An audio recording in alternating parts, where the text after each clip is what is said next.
Bismillahirrahmanirrahim. Assalamualaikum warahmatullahi wabarakatuh. Alhamdulillahi rabbil alamin. Wa bihi nasta'in wa ala umuri dunya waddin. Wa sallallahu ala nabiyyina Muhammadin wa ala alihi at-tahirin wa ashabihi ghurril mayamin wa man tabi'ahum bi ihsanin ila yaumiddin wa sallama tasliman katsira. Ya ayyuhalladzina amanu taqullaha haqqa tuqatih wa la tamutunna illa wa antum muslimun. Ya ayyuhalladzina amanu taqullaha wa qulu qawlan sadida yuslih lakum a'malakum wa yaghfir lakum dhunubakum wa may yuti'illaha wa rasulahu faqad faza fawzan 'azima.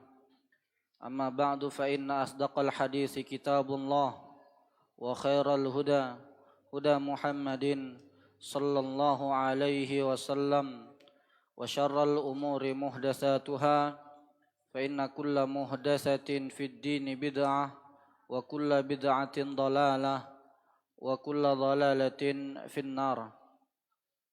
A'adzani Allahu wa iyyakum minan nar. Ma'asyiral muslimin rahimani Allah wa iyyakum. Kita bersyukur kepada Allah tabaraka wa taala yang masih memberikan kepada kita taufik untuk terus melakukan amal-amal ketaatan. Ketahuilah ma'asyiral muslimin, sesungguhnya kita hidup di atas permukaan bumi ini hanyalah sementara. Kita hidup untuk mencari bekal menuju darul akhirah, darul baqa, akhirat, negeri yang kekal. Dan kita diperintahkan untuk mencari bekal. Dan sebaik-baik bekal, kata Allah, adalah taqwa. Taqwa memiliki banyak definisi. Dan terdapat sebuah definisi yang tepat yang mencangkupi makna daripada takwa itu, yaitu engkau melakukan ketaatan kepada Allah di atas cahaya Allah, mengharapkan ganjaran dan pahala daripada Allah. Saya ulangi. Takwa adalah engkau melakukan ketaatan kepada Allah di atas ilmu, di atas cahaya Allah.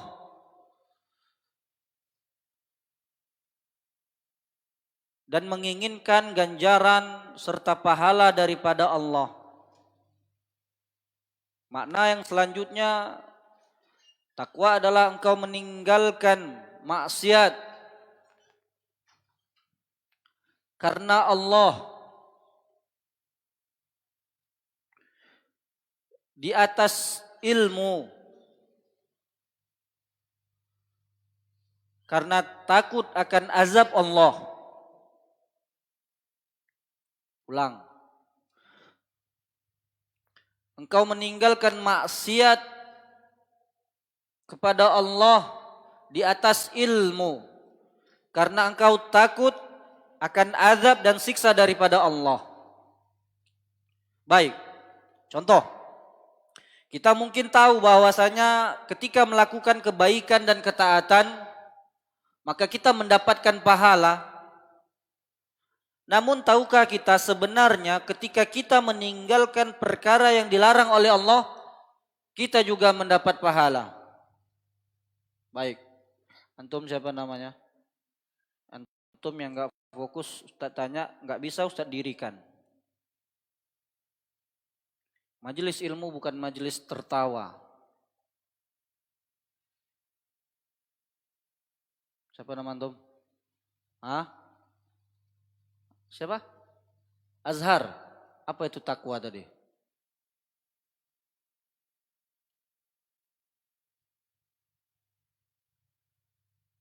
Apa? Apa? Irfa sautak. Up your voice. Angkat suara antum. Makanya simak. Antum di sini belajar. Kalau ketawa nanti. Ada saatnya tertawa, ada saatnya belajar. Jika antum belajar, maka belajar karena ini adalah majelis ilmu. Paham Tom? Baik, orang yang berbuat kebaikan dia mendapat pahala. Nah, bagaimana jika dia meninggalkan sebuah larangan, maka ini juga mendapatkan pahala. Contoh, orang yang ingin mencuri, namun ya tiba-tiba dia menyadari bahwa perbuatannya ini salah. Artinya mencuri ini salah. Dia takut tiba-tiba nanti dia meninggal dikeroyok dalam berbuat dosa. Akhirnya dia meninggalkan niat dia. Dia meninggalkan niatnya untuk mencuri karena dia takut akan azab Allah. Maka orang yang seperti ini mendapatkan pahala. Contoh lain. Nih antum belajar, sedang ujian. Baik, contoh yang lain. Kita sedang ujian. Besok kita rasa ujiannya sulit. Lalu kita udah menghafal nggak bisa. Akhirnya kita membuat kopean. Yang kita simpan mungkin entah di balik baju, di balik peci, ditulis di tangan. Ya pandai-pandailah ya kan. Nah ternyata kita sadar bahwa Ustadz mengatakan man ghasyana falaysa minna. Hadis Nabi. Barang siapa yang berbuat curang kata Nabi, dia bukan termasuk kalanganku. Ketika dia mau mencontek, lalu dia ingat hadis ini. Oh iya, nanti aku gak dicap sebagai umat Nabi. Udah, biarin aja lah. Akhirnya ditinggalkan karena dia sadar bahwa ini dilarang. Tapi berbeda halnya jika orang yang meninggalkan keharaman karena duniawi. Contoh, tadi orang mau mencuri. Dia tidak jadi mencuri karena banyak penjaga. Akhirnya dia batalkan. Ini bukan karena Allah, tetapi karena ada orang. Tadi contoh ujian, dia tidak jadi mencontek, dia tidak jadi mengopek karena ada pengawas datang. Ada ustadznya jalan-jalan, akhirnya nggak punya waktu untuk contek. Nah ini meninggalkan ini bukan karena Allah. Maka yang dimaksud dengan takwa adalah engkau melakukan ketaatan karena ilmu, ada dalil. Engkau berbuat ketaatan ini ada dalilnya. Solat. Ngapain solat? Karena diperintah oleh Allah. Apa dalilnya? Wa aqimis sholah. Ada dalil. Di atas ilmu. Mengerjakan ketaatan di atas ilmu. Ada dalil. Setiap ketaatan itu harus dengan dalil. Setiap ibadah harus dengan dalil. Al-aslu fil ibadah at-tahrim. Asal daripada hukum, asal daripada berbuat ibadah adalah haram. Sebelum datang dalil yang menunjukkan bahwa dia disyariatkan. Ingat ini kaidah, rumus. Hukum asal sebuah ibadah adalah haram. Sebelum datang dalil yang menjelaskan bahwa dia disyariatkan. Maka kita tanyakan kepada orang yang ingin melakukan ibadah-ibadah yang ditambah-tambah itu, tanya mana dalilnya. Kalian ini sikit-sikit dalil. Ya akhi. Kita sudah katakan pada pertemuan sebelumnya bahwa sebuah amal, sebuah perbuatan, la yaqbalullah, Allah tidak akan menerima amal kebaikan seorang hamba kecuali dengan dua syarat. Syarat diterimanya amal yang pertama adalah ikhlasulillah. Apa? Ikhlas. Ikhlas karena Allah. An yakuna amaluk lillahi subhanahu wa ta'ala. Yang kedua syarat diterimanya amal ibadah, amal ketaatan seseorang, yaitu mutaba'atur rasul. Ayyakuna amaluk ala sunnatir rasul sallallahu alaihi wasallam. Bahwa perbuatanmu itu selain ikhlas juga harus sesuai dengan petunjuk Rasul. Bahwa ini ibadah dicontohkan oleh Rasul, disampaikan oleh Rasul, disyariatkan oleh Rasul. Maka apabila sebuah amal tidak terpenuhi salah satu daripada dua ini, maka fahuwa raddun, maka amal itu ditolak. Contoh, orang ini ikhlas, ingin melakukan ketaatan, kebaikan.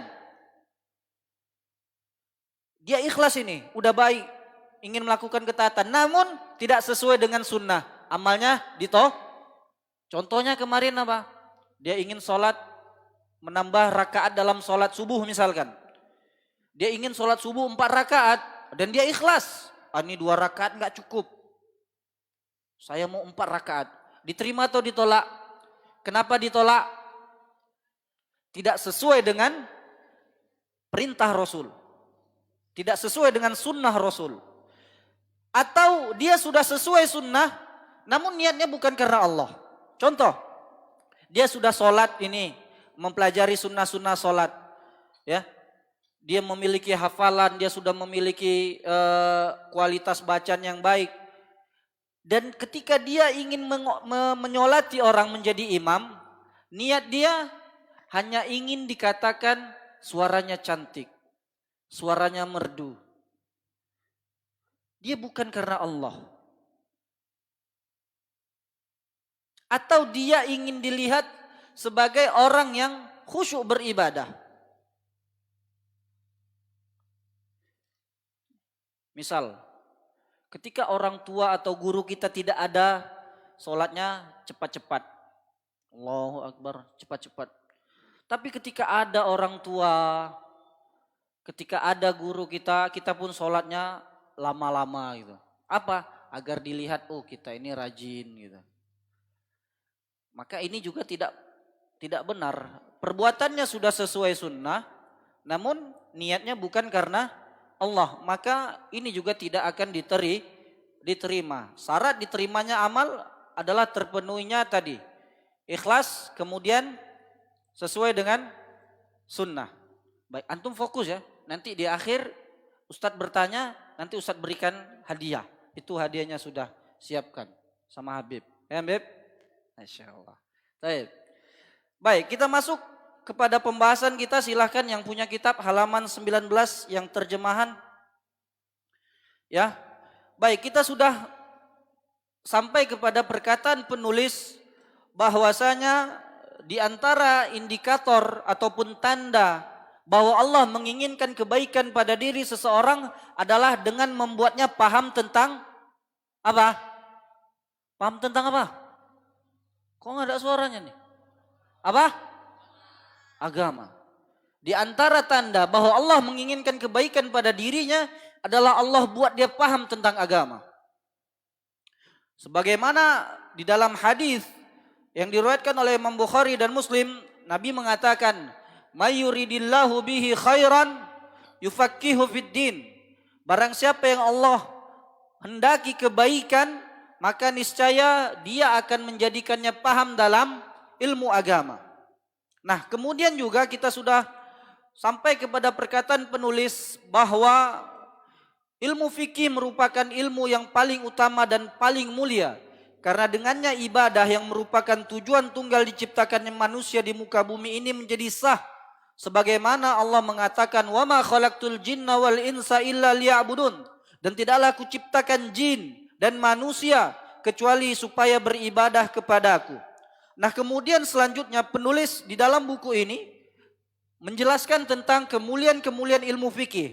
Beliau mengatakan, keagungan dan kemuliaan ilmu fikih ini tidak bisa digambarkan dan tidak pula diungkapkan dengan kata-kata.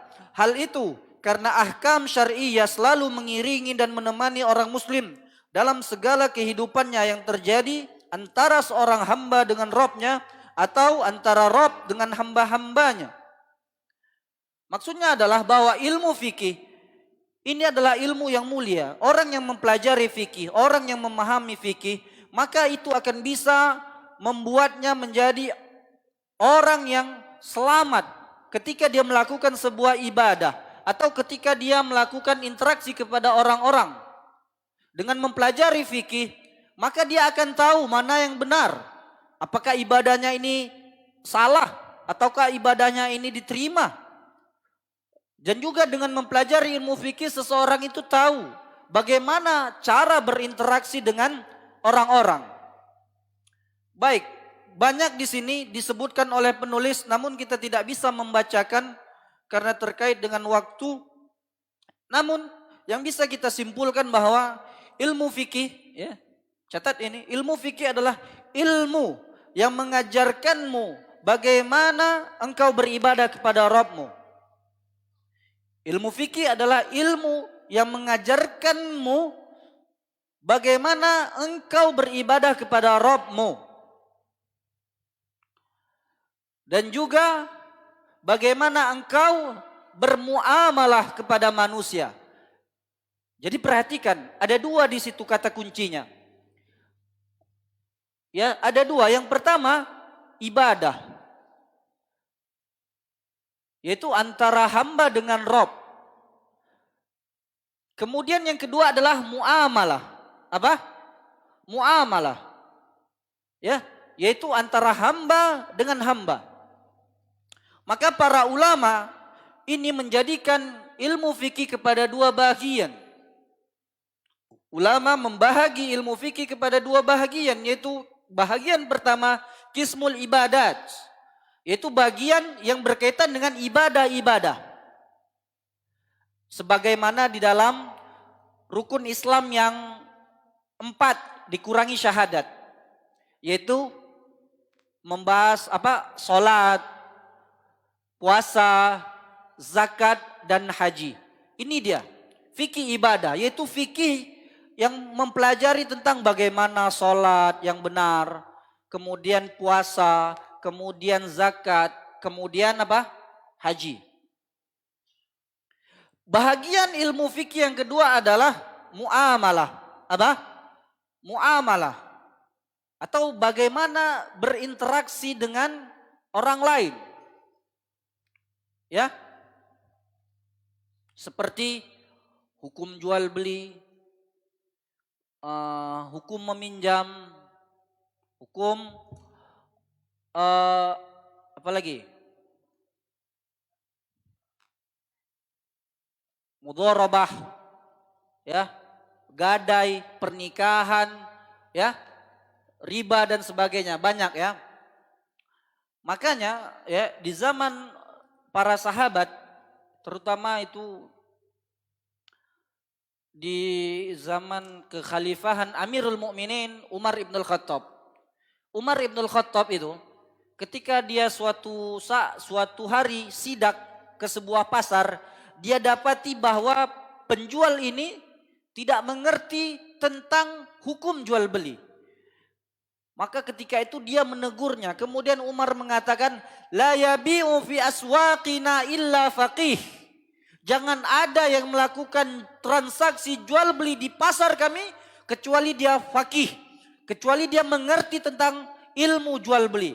Karena terkadang seseorang yang berjual beli, dia terkadang tidak tahu bahwasanya bisa saja jual belinya itu mengandung gharar, jual belinya itu mengandung riba, jual belinya itu mengandung kedustaan. Dan ini tidak mungkin diketahui melainkan orang yang mempelajari ilmu fikih ini. Maka ini diantara keutamaan ilmu fikih yang disebutkan oleh penulis. Kemudian pada halaman 21 lihat di situ penulis membawakan sebuah syair. Idza ma'tazza dzu ilmin bi ilmin fahlul fiqhi aula bi'tizari. Apabila orang yang berilmu merasa mulia dengan ilmunya, maka ahlu fikihlah yang lebih berhak merasa. Fakam tibin yafuhu walaka miskin wa kam tairin yatir walaka bazi. Betapa banyak minyak wangi yang semerbak baunya, namun tidak semerbak minyak kasturi. Dan betapa banyak burung yang terbangnya tinggi, namun tidak setinggi dengan burung Raja Wali. Lihat, maksud penulis membawakan syair ini adalah, lihat, betapa banyak minyak wangi yang memiliki harum, namun dia tidak sewangi kasturi.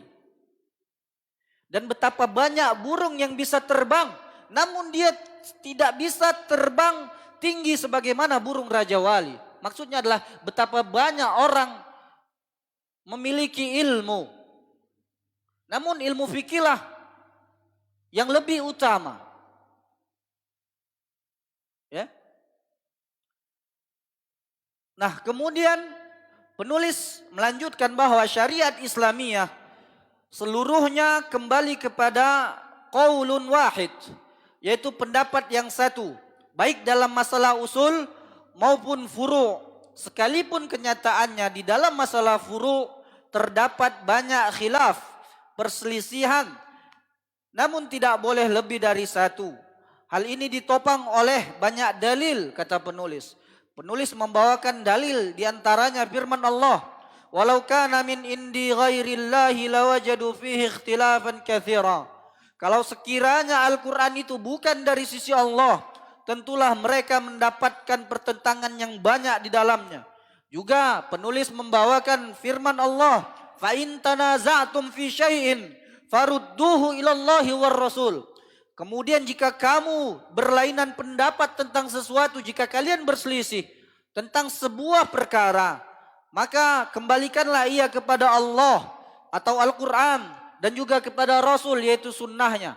Maka ini adalah perintah bagi seorang hamba. Apabila dia berselisih terhadap sebuah perkara, hendaknya dia merujuk, dia kembali kepada Al-Quran, dia kembali kepada sunnah Rasul sallallahu alaihi wasallam.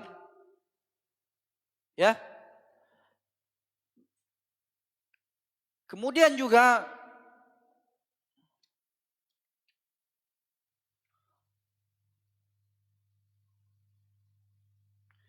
di halaman 24, penulis mengatakan, ini kita potong-potong saja agar kita bisa masuk kepada bab kita. Menurut hemat penulis, mengingat seluruh syariat Islam kembali kepada qaulun wahid dalam masalah furu', sekalipun banyak perbedaan pendapat, begitu juga dalam masalah usul, maka penulis termotivasi menulis kitab fikih yang dicukupkan hanya dengan memuat qaulun wahid rajih, yaitu satu pendapat yang kuat yang didukung dengan dalil-dalil yang sahih, lagi kokoh mengikuti jejak para mujtahid dan para peneliti serta analisa yang mendalam.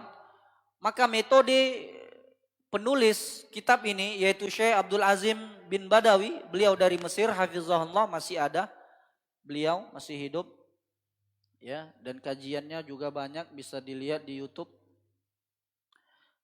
Beliau metode menulis kitab Al-Wajiz ini adalah dengan menukilkan pendapat yang kuat menurut beliau setelah diteliti.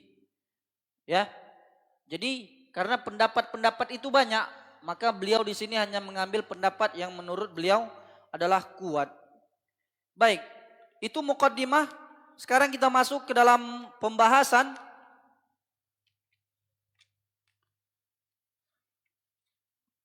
Silakan lihat halaman 55.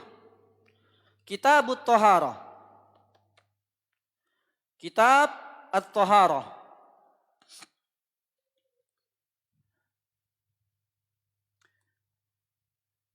Penulis mengatakan, At-Thaharatu lughatan an-nazafatu wan-nazahatu minal ahdath. Taharah menurut bahasa itu berarti an-nazafah wan nazaha minal ahdas, yaitu bersih dan suci daripada berbagai hadas. Ini adalah makna secara bahasa. Makna secara bahasa. Adapun menurut istilah para fuqaha, para ahli fikih, para ulama fikih, artinya mereka membuat istilah lagi makna taharah, yaitu kata mereka raf'ul hadasi au izalatun najasi. Yang dimaksud dengan taharah ini adalah menghilangkan hadas atau membersihkan najis. Hadas itu ada dua, yaitu hadas kecil dan hadas besar. Hadas kecil contohnya buang air atau buang angin, ya. Yang mana ini bisa terangkat dengan cara berwudu. Hadas besar contohnya junub atau haid, yang mana ini bisa terangkat hanya dengan mandi, ya. Sedangkan najis ini adalah kotoran yang terkait, ya, ada dalam pakaian kita, ya, ada di dalam sendal kita, ya, dalam badan kita, ya, ini adalah najis, kotoran. Baik.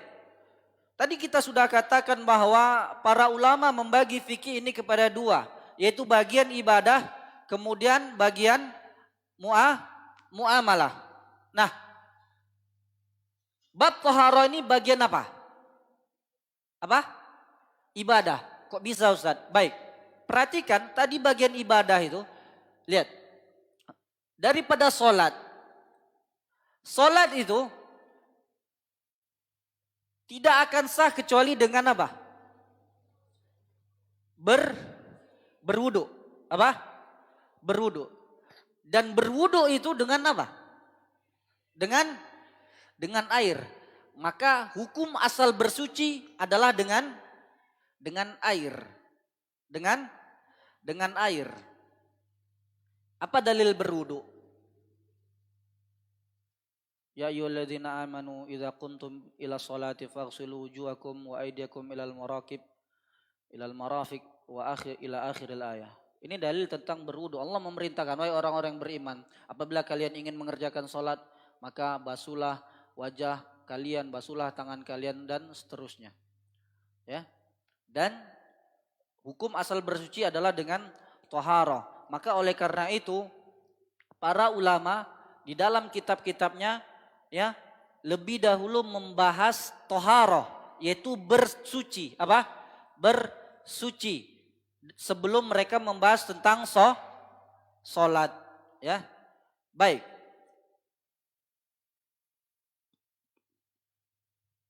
Perkataan penulis raf'ul hadas, yaitu mengangkat hadas. Mengangkat hadas ini tadi kita sudah sebutkan, ya, misalkan seseorang yang kencing, seseorang yang buang angin, maka cara merafa'nya, cara menghilangkan hadas ini dengan berwudu. Wa izalatun najas. Contoh izalatun najas ini yaitu misalkan seseorang bajunya terkena kotoran atau sendalnya, kakinya terkena kotoran, ya, atau celananya terkena air kencing, ya, maka ini harus dibersihkan. Ini maksudnya izalatun najas. Kemudian penulis mengatakan kullu ma'in nazala minas sama'i au kharaja minal ardi fahuwa tahur. Setiap air yang turun dari langit, apa dia? Contohnya. Hujan. Lagi yang turun dari langit. Es. Salju. Apa lagi? Embun. Sungai enggak? Atau au kharaja minal ardi, yang keluar daripada bumi? Sungai, laut, mata air, sumur, dan sebagainya ya. Baik. Maka ini adalah tohur, yaitu suci dan mensucikan. Perhatikan kalimat tohur. Apa? Tohur dengan fathah, tonya fathah, tohurun. Ini maknanya adalah airnya. Apa? Airnya. Tapi kalau tuhur, tonya dommah, tuhurun, maka ini adalah perbuatannya. Apa? Perbuatannya, mensucikannya itu. Ini namanya tuhur. Ustadz ulang. Tohur itu artinya apa? Airnya. Kalau tuhur, perbuatannya. Sama dengan wadu'un. Apa? Wadu'un ini artinya air untuk berwudu. Dengan fathah waw. Wadu'un artinya air untuk berwudu. Tapi kalau wudu'un, wawnya domah, ini apa tadi? Perbuatannya. Apa? Perbuatannya. Baik, apa dalilnya? Dalilnya firman Allah di dalam surat Al-Furqan, wa anzalna minas sama'i ma'an tahura, dan kami menurunkan daripada langit air yang suci. Kemudian juga tentang air laut, sabda Nabi, huwat tahuru ma'uhu al-hillu maitatuh. Yaitu ketika sahabat mereka bertanya kepada Nabi, ya Nabi, kami pergi naik kapal, kemudian wala nahmil mahana illa qalil minal ma, dan kami tidak membawa melainkan sedikit air, yang apabila intawaddo'na bihi atishna, apabila kami berwudu dengan itu kami akan haus. Maka bolehkah kami berwudu dengan air laut? Maka Nabi mengatakan huwat tahuru ma'uhu al-hillu maitatu. Air laut itu adalah suci serta bangkainya halal. Bangkai hewan laut halal selagi dia belum membusuk. Selagi dia belum membusuk. Lihat, bangkainya saja halal. Berarti ikan hidupnya halal atau tidak? Baik. Ikan hiu boleh dimakan atau tidak?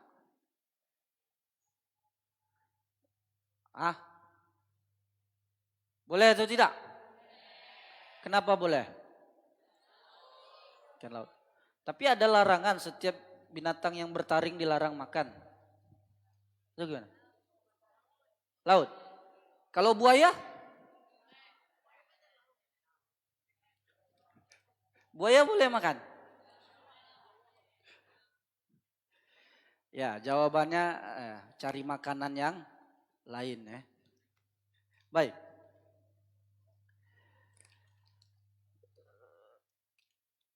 Kemudian lihat di situ. Al-ma'u salasatu aqsam. Air terbagi kepada 3 bagian. Pertama tadi tohur, seperti hujan, laut, sungai dan sebagainya. Ini jenis air yang pertama, tohurun. Apa? Yang kedua, tahir. Apa? Air ini suci, tapi dia tidak bisa bersuci dengannya. Air ini suci, tapi kita tidak bisa menggunakan air yang suci itu untuk membersihkan diri. Contoh, air teh manis. Teh manis itu disebut dengan ma'un tohir, air yang suci. Tapi boleh nggak bersuci dengan air teh? Berwudu dengan air teh? Tidak boleh. Air sabun suci, tapi boleh tidak berwudu dengan air sabun? Tidak boleh. Yang ketiga, air najis. Apa? Air najis, yaitu air yang sudah tercampur dengan sesuatu yang najis. Baik, terakhir kita bacakan perkataan penulis.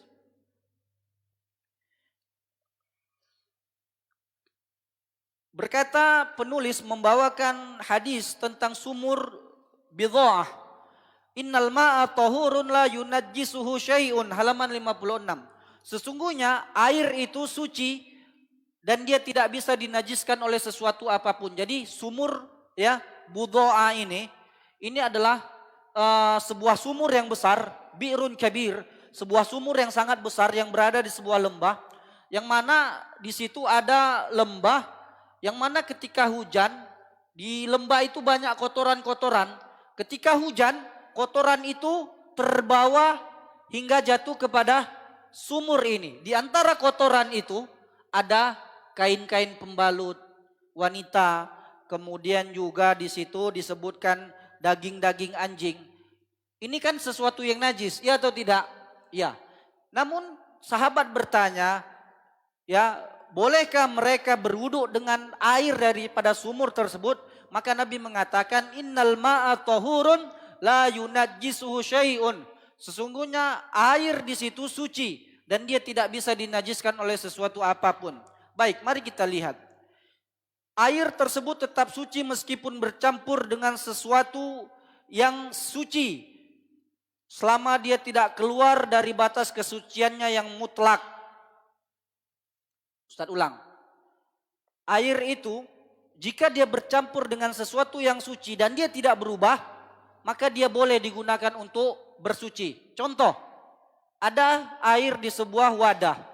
Lalu kemudian kita cuci tangan dengan sabun, sabun itu jatuh, lalu kita angkat sabun itu. Boleh tidak berwudu atau bersuci dengan air yang tadi itu? Boleh. Kenapa? Karena airnya tidak berubah.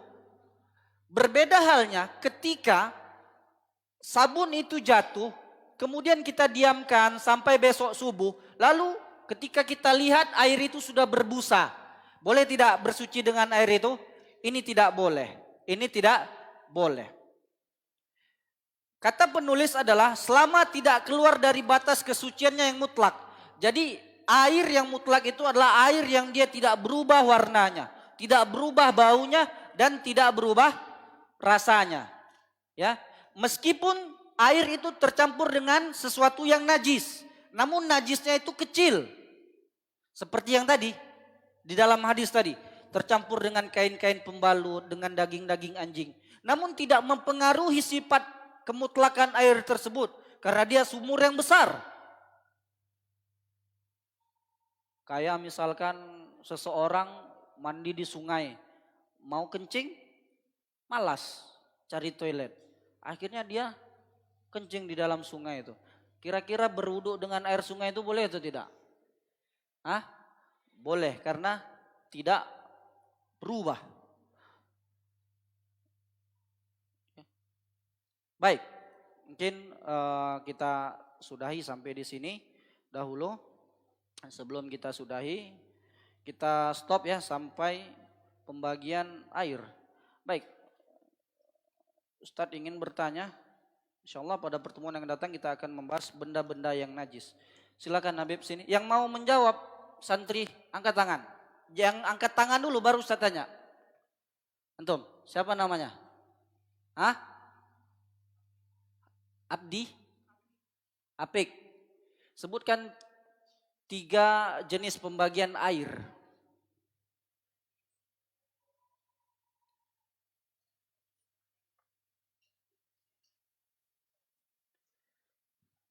Iya, cepat. Barusan Ustaz bilang. Air najis. Lagi? Air Milo. Ah? Enggak bisa antum jawab. Antum udah disebut jawabannya baru angkat tangan. Kim. Air najis. Air suci, apa tadi namanya? Suci mensucikan itu apa ada di bahasa Arabnya tuh? Tohur. Lagi? Contohnya apa tadi? Air tohur tadi itu apa contohnya? Air hujan, oke. Satu lagi. Satu lagi cepat. Apa tuh? Tohur, najis. Satu lagi. Iya, air suci tapi tidak boleh bersuci. Apa namanya tadi? Saud. Tuhur. Tuhur tuh bukan. Satu lagi. Cepat. Tohur. Salah barisnya, cepat. Tohir. Tohir. Sini. Itu mana, Beb? Bukal, Beb. Hah? Tinggal 2 lagi. Siapa mau jawab? Sebelah sana. Paling belakang. Siapa nama antum? Siapa? Zaki. Zaki, baik. Ustadz sudah mencontohkan pertemuan kemarin. Ya, tentang bid'ah. Ya. Tentang bid'ah. Baik. Jika ada orang yang mengatakan kalau begitu naik haji pakai pesawat itu bid'ah lah. Karena Nabi nggak pernah naik haji pakai pesawat, tapi pakai unta. Apa jawaban antum? Diam, yang lain diam. Kalau ada yang jawab usah batalkan. Zaki.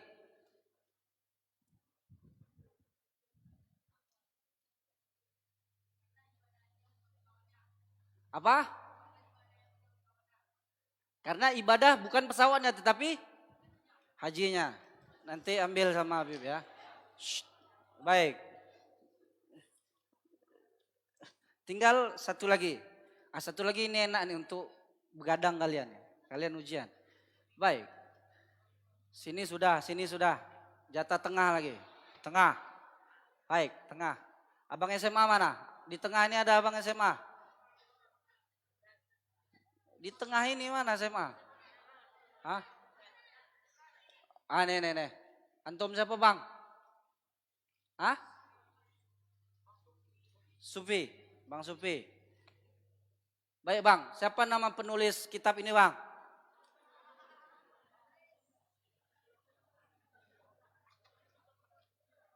Tadi ada nggak Ustadz sebut? Nggak tahu. Rep. Tadi. Abu Bakar Jazairi antum ngarang-ngarang antum. Baik, apalagi yang mau Ustaz tanya nih? Oke. Ini mudah. Ini tinggal apa tuh, Beb? Tinggal popmi adanya. Siapa? Nih tengah. Bang, antum bang. Siapa nama antum? Sebutkan 4 sahabat yang dijamin surga selain Abu Bakar, Umar, Utsman dan Ali. Sebutkan 4. Selain Utsman, selain 4 ini. La haula wala quwata illa billah. Antum kalau antum lihat nama-nama SD itu Ustadz kasih nama sahabat itu. Habib, kasih Habib jawab. Abdurrahman bin Auf, Tolha bin Ubaidillah. Zubair apa? Zubair bin Awam.